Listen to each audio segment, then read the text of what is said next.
हैं कि उनको सब पता है। कई लोग मंदिर इसलिए जाते हैं, उनको लगता है ठाकुर जी को पता नहीं है मेरी परिस्थिति क्या है, मैं बता के आऊं। नहीं, वो सब जानते हैं, उन्हें पता है। इससे होगा क्या, कल को जीवन में कष्ट आने पर, दुविधा आने पर, पीड़ा आने पर आप शांत रहोगे। क्यों? ठाकुर जी को पता है अभी शायद इसमें मेरी भलाई है इसलिए ऐसा दे रहे हैं, कुछ समय बाद अच्छा देंगे, शायद उसमें मेरी भलाई होगी। तुम जानत सब अंतर्यामी। तो पहला भाव, ठाकुर जी के प्रति विश्वास रखो कि वो सत्य जानते हैं, उन्हें पता है। दूसरा, अब पहली जो सत्य की बात है, इसमें एक प्रसंग याद आता है, सुना होगा आपने, बड़ा प्रसंग अद्भुत है। साक्षी गोपाल भगवान, कई मंदिरों में आप जाते हैं तो वहां पर आपको साक्षी गोपाल भगवान जरूर मिलते होंगे। अभी हम परसों ही महाकाल भगवान को दर्शन करके आए, वहां पे भी साक्षी गोपाल है। हमको पुजारी जी ले गए, बोले साक्षी गोपाल हैं, इनको प्रणाम किए बिना महाकाल को प्रणाम किया, ये रजिस्टर में लिखा नहीं जाता चित्रकेतु के पास, यही साक्षी लेते हैं। साक्षी गोपाल करते क्या हैं, आपने क्या किया ये उनको पता है, उसकी साक्षी लेते हैं, उसकी गवाही देते हैं। तीर्थ यात्रा पर कुछ लोग गए हुए थे, तीर्थ यात्रा विश्राम हुई तो एक बड़े वयोवृद्ध थे, उन्होंने एक युवा बालक को उसकी पीठ पे हाथ धर के कहा, तुमने मेरी इतनी सेवा करी है इस पूरी यात्रा में, अब तुम वापस गांव चलोगे, अपनी पौत्री का, अपने पुत्र की पुत्री का तुमसे ब्याह कराऊंगा। उस व्यक्ति ने कहा, मेरी ब्याह की इच्छा नहीं है, लेकिन आप कह रहे हैं तो मैं मना क्यों करूं। कोई गुलाब जामुन परोसे तो भले इच्छा ना हो, पात तो लेना ही चाहिए। जलेबी दे रहा हो, मना क्यों करो। ब्याह की इच्छा तो नहीं है, पर आप अपनी तरफ से ऑफर दे रहे हो तो कर लेंगे। लेकिन जैसे ही गांव पहुंचे, वो वयोवृद्ध ने गांव के लोगों से जाके कहा, मैंने अपनी पौत्री के लिए एक लड़का देखा है। बोले कौन है? बोले पास के गांव का है, तीर्थ यात्रा में गया था, आदि आदि सब बात कही। घर के लोगों ने कहा, आप भी कुछ सोचते नहीं, विचारते नहीं, घर में किसी से पूछा नहीं, पक्की करे आए वहां पे, हम नहीं करेंगे ब्याह। तो बेचारे वृद्ध अकेले पड़ गए। 4 दिन बाद का समय दिया था उस लड़के को कि तुम आ जाना अपने परिवार वालों के साथ। वो आ गया। जैसे ही घर पहुंचा तो वृद्ध ने बाहर ही रोक लिया उसको और उससे कहा, भाई देखो, क्यों आए हो तुम? बोले आपने कहा था कि अपनी पौत्री का आप ब्याह करेंगे, तो मैं परिवार वालों को लेके आया हूं। बोले ऐसे झूठ बोल रहे हो, मैंने तो कुछ नहीं कहा था, मैंने तुमसे कहा ही नहीं था, तुमने कोई स्वप्न देखा होगा या तुम मिथ्या बोल रहे हो। अरे ये झूठ बोल रहा है। वो लड़का रोने लगा, उसने तो पूरे हाथ पांव बांध लिए। बोले मैं ब्याह नहीं करूंगा, लेकिन मैं ये बात साबित करके रहूंगा कि आपने कहा था, आप झूठ बोल रहे हो। गांव के सरपंचों ने बुला करके कहा, बोले भैया क्या बात है? उसने कहा कि इन्होंने मुझसे कहा था कि अपनी पौत्री का ब्याह करेंगे, अब मना कर रहे हैं। तो गांव के लोगों ने कहा, भाई देखो, अब कौन सत्य बोल रहा है, कौन झूठ बोल रहा है, ये तो कोई तीसरा व्यक्ति बतावेगा तो बात पता चलेगी।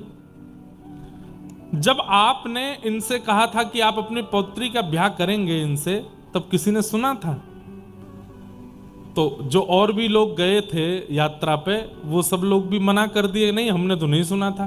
तो उस लड़के ने कहा, अरे आधी रात हो रही थी, सब सो रहे थे, कोई नहीं जागा था, बस मैं और ये थे। बोले अब ये तो तुम ऐसी बात कर रहे हो कि हम कोई इस पे कार्रवाई कर ही नहीं सकते। कोई तीसरा व्यक्ति लेकर के आ जाओ जिसने सुनी हो तो हम मान जाएंगे।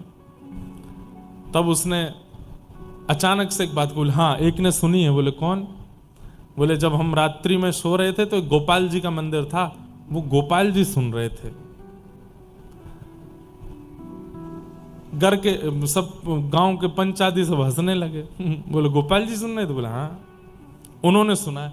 बोले एक काम कर, सब एक दूसरे को ऐसे आंख मारने लगे, बोले कि अब इसको फंसा देते हैं काम में, तो आप अपनी पौत्री का ब्याह कहीं और कर देना।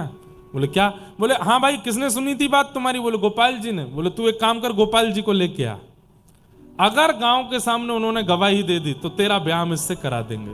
सब बोले, बोले गोपाल जी कभी बोलेंगे ही नहीं। लेकिन उसको इतना विश्वास था पर चल दिया। और महाराज कितने दिन लगा करके वृंदावन आया उड़ीसा से, और आकर के ठाकुर जी से कहा, ठाकुर जी मुझे ब्याह करने की बहुत इच्छा नहीं है, पर मैं केवल इतना चाहता हूं कि वो व्यक्ति झूठ बोल रहा है इसका पूरी दुनिया को पता चले। और दूसरी बात, मैंने जब कहा कि आपने बात सुनी है तो सब हंस रहे थे, तो सबको ये बात बता दीजिए कि आपने सुनी थी, उन्होंने कहा था कि वो अपनी पौत्री का ब्याह करेंगे। ठाकुर जी तो ऐसे ही बैठे रहे, कुछ नहीं बोले।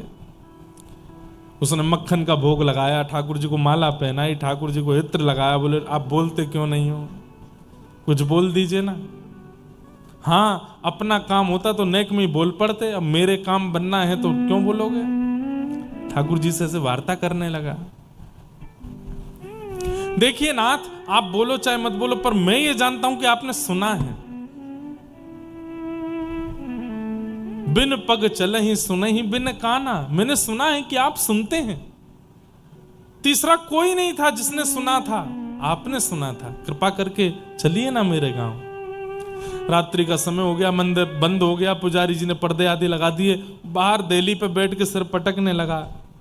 बोले क्यों नहीं बोल रहे हो, नामदेव के लिए आप प्रकट हो गए थे, सूरदास के लिए प्रकट हो गए थे, सक्कूबाई के लिए प्रकट, मेरे लिए क्यों नहीं बोल रहे। मैं कुछ और नहीं चाहता, केवल बोल दीजिए कि आपने सुना था।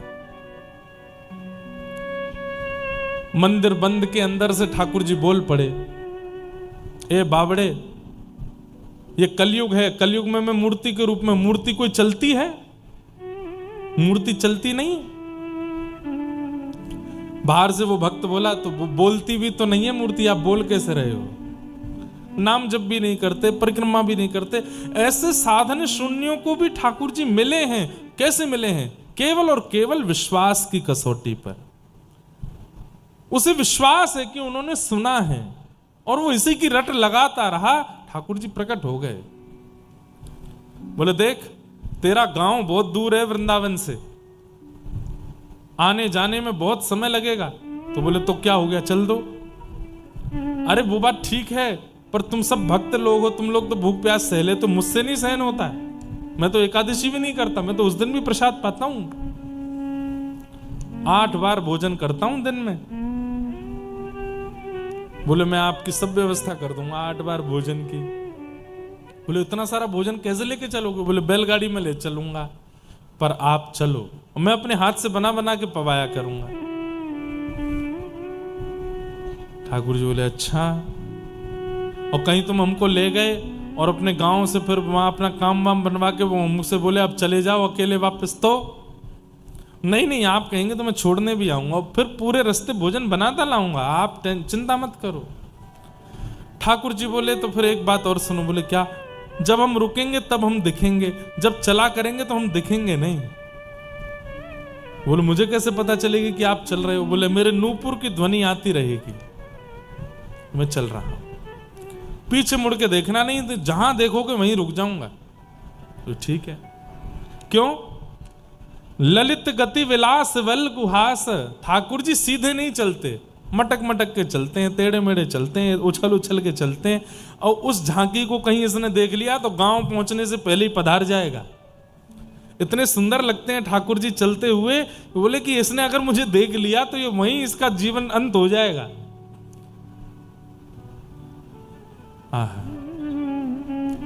ललित गति के साथ ठाकुर जी चल पड़े वृंदावन से, जगह जगह रुक करके। अब जगह जगह नहीं रुक रहे हैं, एक दिन में 8 बार रुकते हैं। फिर वो भोजन बनाता है, ठाकुर जी को पवाता है। बड़े विचित्र हैं ठाकुर जी। एक लीला सुनाऊं। श्रीनाथ जी जब गोवर्धन से उदयपुर, अभी ठाकुर जी उदयपुर के पास में विराजमान, श्रीनाथ जी आज से 500 साल पहले गिरिराज जी में जतिपुरा के पास में ऊपर मंदिर में विराजते थे।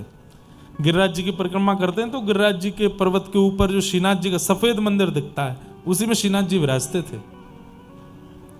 500 वर्ष पहले औरंगजेब के आक्रमण के कारण ठाकुर जी और एक अजब कुमारी नाम की भक्ता हुई राजस्थान में, उसके लिए ठाकुर जी वहां चले गए।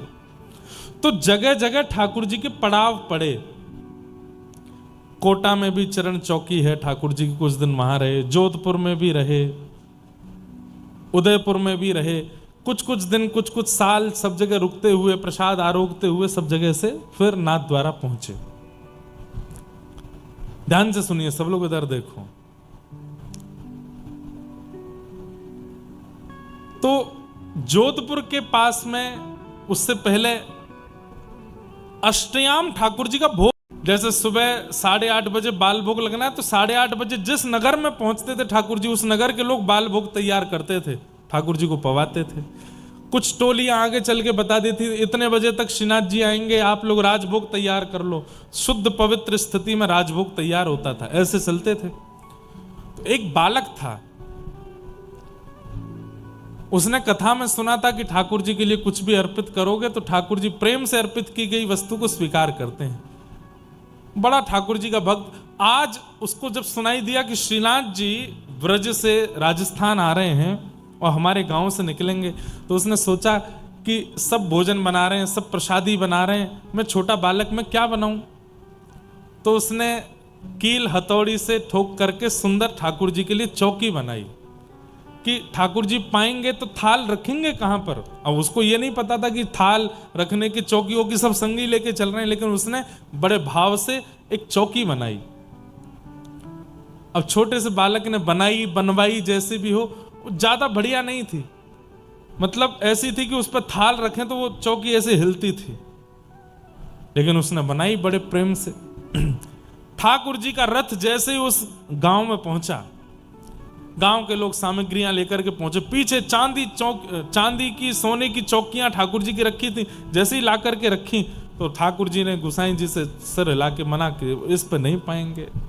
बोले तो एक भगत ने चौकी बनाई है, वो लेके आओ।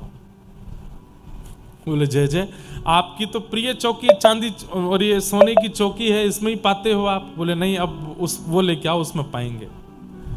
तो गुसाई जी ऐसा भी करते थे कि कहीं कहीं ठाकुर जी की आज्ञा हो जाती थी, उसके थाल में पाना है, उसके बर्तन में पाना है, तो उसको ठाकुर जी को पवा के प्रसादी करके उस भक्त को ही वापस कर देते थे। हल्ला मचाएगा, बोले हाँ भाई, अमुक नाम का कोई बालक है, इसने चौकी बनाई है। वो बालक पीछे खड़ा था चौकी लेकर के, वो रोने लगा, अरे मेरी चौकी मंगाई। बोले ठाकुर जी कह रहे हैं तुम चौकी लाओ। उसने चौकी दी और चौकी के अंजर पंजर सब ढीले ढाले थे, ज्यादा बढ़िया अच्छे से बनी नहीं थी। अब ठाकुर जी का थाल हमारी तरह थोड़ी होता छोटा, खूब बड़े बड़े थाल होते हैं, उसमें ही वजन होता है खूब, कम से कम 6-7 किलो वजन तो थाल में होता ही है। ये मोटे मोटे लड्डू, खूब सारी रोटियां, खूब सामग्री सब पाते हैं।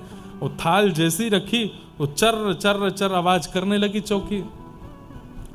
गुसाई जी बोले जय जय, मुझे तो लगा थाल रखते ही कहीं पधार नहीं जाए चौकी। बोले नहीं नहीं, यहीं पे पाऊंगा, धरो। ठाकुर जी ने प्रेम से आरोगा, गुसाई जी पकड़ के बैठ गए, बोले कि मैं पकड़ के बैठा हूं, आप पाओ। बोले नहीं नहीं, छोड़ दो इसको, झूलने दो, झूलती वही चौकी पे पाऊंगा। प्रेम से ठाकुर जी ने प्रसाद अरोगा। अरोगने के बाद गुसाई जी प्रसन्न तो बहुत हुए, फिर उस बालक को बुलाया, बोले लो ठाकुर जी ने प्रसादी कर दी चौकी, अब तुम इसको रखो। अब वो बालक तो बड़ा प्रसन्न, चौकी में से अद्भुत सुगंधी आ रही थी। ठाकुर जी आगे निकले, अगले पड़ाव पर जहां प्रसाद होना था, जैसे ही ठाकुर जी प्रसाद के लिए रुके, चांदी और सोने की चौकी धरी। ठाकुर जी बोले ना, वही चौकी मंगवाओ। गुसाई जी बोले वो तो हम छोड़े आए पिछले काम में। बोले तो मैं बोझ नहीं आ रहा, उसको मंगवाओ। गुसाई जी बोले जय जय, बात चौकी में कहा है ऐसो, कोई नग नहीं लगे, चांदी नहीं लगो। बोले नहीं, मुझे नहीं पता, मुझे वही चौकी मंगवाओ। फिर से महाराज वही चौकी मंगवाई गई। उस बालक से कहा ठाकुर जी को तुम्हारी चौकी भाग गई है। वही चौकी फिर से लगाई, उसमें ठाकुर जी ने प्रसाद पाया। आश्चर्य की बात, आज भी श्रीनाथ जी उसी चौकी पे प्रसाद पाते। आज भी श्रीनाथ जी के मंदिर में एक समय की प्रसादी ठाकुर जी की आज भी उसी चौकी पे ही आती है, उसी पे ही पाते हैं, झूलती वही चौकी है। अब तो हमने दर्शन तो नहीं किया पर सुना है उसका भाव। आज भी उसी चौकी पे पाते हैं ठाकुर जी। कितने प्रेमी हैं ठाकुर जी, कैसा प्रेम है उनके चित्त में। तो वो भक्त ठाकुर जी को लेकर के उड़ीसा गया, रास्ता भर प्रसाद बनाता गया, छम छम आवाज आती थी। जैसे ही उड़ीसा पहुंचे तो नूपुरों की आवाज आनी बंद हुई। उसने पीछे मुड़ के देखा तो ठाकुर जी वहीं स्थिर हो गए। बोले हमने मना किया था मत देखो। बोले आवाज ही नहीं आ रही नूपुर की। ठाकुर जी बोले समुद्री रेत घुस गई है नूपुरों में इसलिए नहीं आ रही आवाज। बोले जय जय। महीना भर चल के आए हो, 8-8 बार भोजन प्रसाद पाते हुए आए हो, थोड़ी दूर मेरा गांव बचा है, चल दो ना नेक। ठाकुर जी बोले हमने कहा था कि हम स्थिर हो जाएंगे, हमको देखोगे तो, अब हम इससे आगे नहीं जाएंगे। और ठाकुर जी इसी अवस्था में स्थिर हो गए। उसने कहा अब क्या करें? बोले तो हम इतनी दूर से चल के तेरे गांव तक आ गए, अभी 2-4 किलोमीटर तेरे गांव वाले नहीं आ सकते यहाँ पे? बोला गांव में गया, पंचों से जाके हल्ला मचा दिया। बोले कि मैंने कहा था, तीसरे जिस व्यक्ति ने बात सुनी वो आ गए हैं, चलो। बोले तीसरा व्यक्ति तो तूने गोपाल जी बताया? तो बोले हाँ, तो गोपाल जी आ गए। गांव के लोग आश्चर्यचकित हो गए, दौड़ करके जाके देखा, आहा त्रिभंग ललित श्याम सुंदर खड़े हैं। और खड़े होकर के एक क्षण के लिए आकाशवाणी जैसे करके ठाकुर जी ने बता दिया, मेरे सामने इन वयोवृद्ध ने कहा था कि अपनी पुत्री का ब्याह इससे करेंगे, मैं इसकी साक्षी देता हूं। बताओ, मतलब अगर ठाकुर जी साक्षी नहीं देने जाते तो क्या तीनों लोग लुट जाते ना? इतनी सी बात थी, उसकी साक्षी देने वृंदावन से गए वहां तक। और फिर तब से ठाकुर जी वहीं विराजमान हो गए। उनका नाम हो गया साक्षी गोपाल। आज भी जगन्नाथपुरी और भुवनेश्वर के बीच रास्ते में साक्षी गोपाल भगवान विराज रहे हैं। ऐसा कहते हैं कि महाप्रभु जगन्नाथ जी का दर्शन करके लौटते समय उनका दर्शन नहीं किया तो आपकी यात्रा अधूरी रहती। वही साक्षी। आप जैसी मृत्यु के बाद यमलोक जाएंगे और वहां जाकर के कहेंगे मैं बद्रीनाथ गया हूं, मैं द्वारिका गया हूं, मैं श्रीरंगम गया हूं, मैं वृंदावन गया हूं, मैं गोवर्धन गया हूं, ये गया हूं, वहां गया हूं, जगन्नाथपुरी गया हूं, तो यमराज कहेंगे साक्षी कहां है? हमको कैसे पता? अब जैसे पासपोर्ट होता है ना, आप जिस देश में जाते हैं वहां की मोहर लगती है, तो आपका पासपोर्ट इस बात की गवाही देता है कि आप इस देश में इन दिनों में जा चुके हो। भगवान ना करे कोई केस कर दे आप पे, उस दिन इसने मेरी दुकान पे आग लगाई, आपने कहे भाई इन दिनों तो मैं विदेश में था, कैसे बताओगे? बोले लोगों मोहर लगी है, इस डेट को मैं भारत से चला गया था। ठीक वैसे ही यमराज कहते हैं कि मोहर कहां है? तुरंत आप आंख बंद करके साक्षी गोपाल भगवान के अगर दर्शन किए होंगे तो उनका स्मरण कर लेना, हे साक्षी गोपाल भगवान आइए बता दीजिए। तब साक्षी गोपाल भगवान आते हैं, पूरा खर्रा बताते हैं। बचपन में पिताजी के साथ वहां गया था, मौसी के साथ वहां, बुआ के साथ वहां, इतने गंगा स्नान, इतना ये, इतना वो, इतना ये सब इसने किया। इतना मिला करके इतनी यात्राएं इसने जीवन में की। ऐसे गोपाल जी। पर मुझे ऐसा लगता है साक्षी गोपाल भगवान भी देखते होंगे, भजनानंदी की साक्षी देने जाते होंगे, एरे गेरे इनकी नहीं देते होंगे। एरे गेरे कौन है? जो ट्रिप करने जाते हैं, यात्रा करने नहीं, ट्रिप करने जाते हैं कई। वो ट्रिप कैसी करते हैं? वो धाम में जाकर के भी व्यसन ही करते हैं, बस धाम नाम के मात्रा नाम भाव से गए, वहां गए, पर वहां जाकर के भी शुद्धता, पवित्रता, इन सब का ध्यान नहीं रखा। ऐसे लोगों की साक्षी ठाकुर जी नहीं देते, भजन के भाव वालों की साक्षी। तो ये बात मैं क्यों बता रहा था? भगवान सत्य हैं, वो सब जानते हैं। ठाकुर जी का दूसरा स्वरूप है चैतन्य। वो जड़ नहीं है, वो मूर्ति नहीं है, पाषाण नहीं है, फोटो नहीं है, वो साक्षात चैतन्य है। बस आपके अंदर इतनी काबिलियत होनी चाहिए कि जड़ ठाकुर जी को आप चला सको, जड़ ठाकुर जी को आप बुला सको, जड़ ठाकुर जी को आप नचा सको।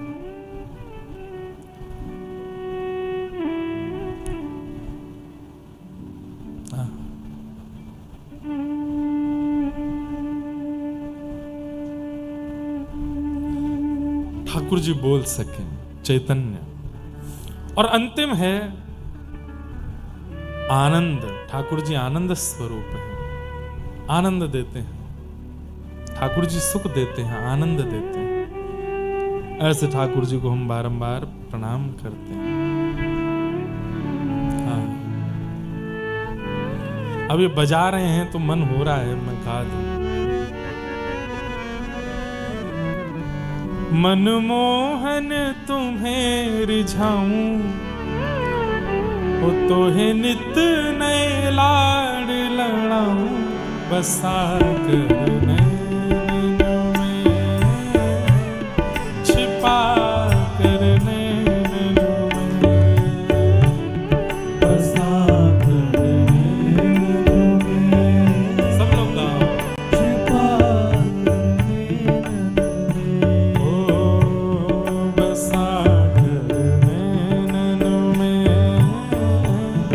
छिपा कर नैनों में,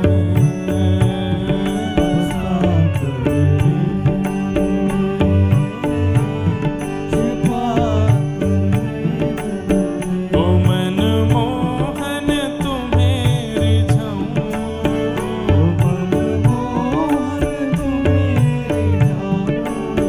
ओ तो है नित नए लाड लड़ाऊं,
बस उसके बाद क्या, वो फिर चाहे मैं मर जाऊं, फिर चाहे मैं मर जाऊं, फिर चाहे मैं मर जाऊं, फिर चाहे मैं मर जाऊं, कैसे बसा कर छिपा कर नैनन में, बसा कर छुपा मैं मनमोहन तुम्हें रिझाऊं, ओ मनमोहन तुम्हें रिझाऊं, ओ तोहे नित नए लाड लड़ाऊं, ओ तोहे नित नए लाड लड़ाऊं, बसा कर नैनन में, छिपा कर नैनन में,